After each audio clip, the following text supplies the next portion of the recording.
رسول خدا بیان کرتے ہیں کہ 3 دوست عبادت کے لیے جو ہے وہ غار میں گئے اور غار میں عبادت کرتے رہے۔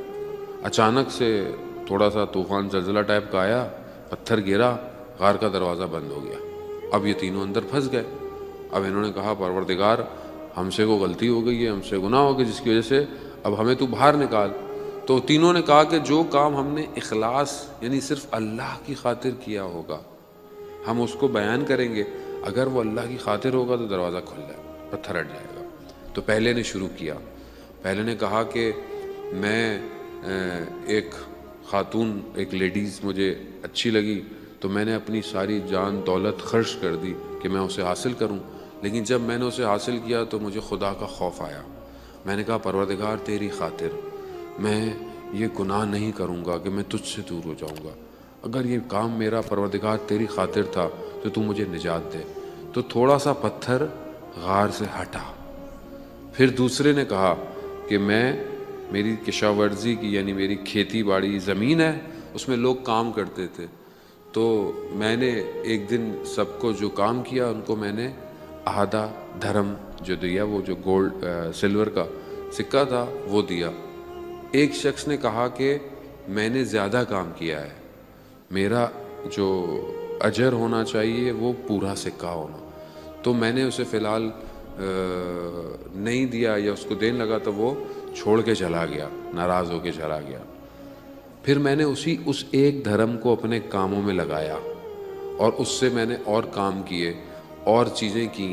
ایک دن وہ شخص میرے پاس اپنا وہی سکہ واپس لینے آیا، تو میں نے جب حساب لگایا تو 18,000 دھرم بن چکے تھے اس ایک دھرم سے۔ میں نے سارے وہ 18,000 دھرم اس کو دیے، پروردگار یہ سب میں نے تیری خاطر کیا۔ تو کہا پتھر تھوڑا سا اور ہٹا، تھوڑی سی روشنی آئی مگر ہم باہر نہیں نکل سکتے تھے۔ پھر تیسرے نے کہا کہ پروردگار میں نے جو ہے وہ جو بھی کام کیا وہ یہ تھا کہ میں ایک دن میرے ماں باپ سو رہے تھے اور میں ان کی خدمت میں کچھ کھانا لے کر پہنچا، لیکن میں نے کہا کہ یہ سو رہے ہیں، اگر میں زمین پہ رکھوں گا تو کہیں کوئی سانپ یا کوئی جانور اس کھانے کے چکر میں ان کو ڈس نہ لے، اور ان کو بھی میں اٹھانا نہیں چاہتا تھا، تو یہ کھانا لے کر میں کھڑا رہا جب تک وہ نہیں اٹھے۔ پروردگار میں نے یہ کام خالص تیری خاطر کیا تھا۔ کہا کہ پتھر جو ہے وہ اپنی جگہ سے ہٹ گیا۔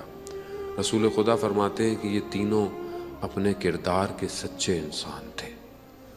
عزیزان محترم، ہم اپنی زندگی میں کہاں پر اخلاص رکھتے ہیں؟ کسی کو کھانا کھلائیں، کوئی بھی اپنے طرف سے کوئی بھی کام کریں، کیا یہ کام ہمارا اللہ کی خاطر ہے یا نہیں ہے؟ تو ہمیں بھی زندگی میں بعض اوقات خدا امتحان سے گزارتا ہے، خدا چیک کرتا ہے کہ یہ خالص ہے یا نہیں ہے، یہ میرے لیے کر رہے ہیں یا کسی اور کے لیے کر رہے ہیں۔ یہیں سے زندگی میں انسان کے پتہ چلتا ہے کہ انسان کیا کر رہا ہے۔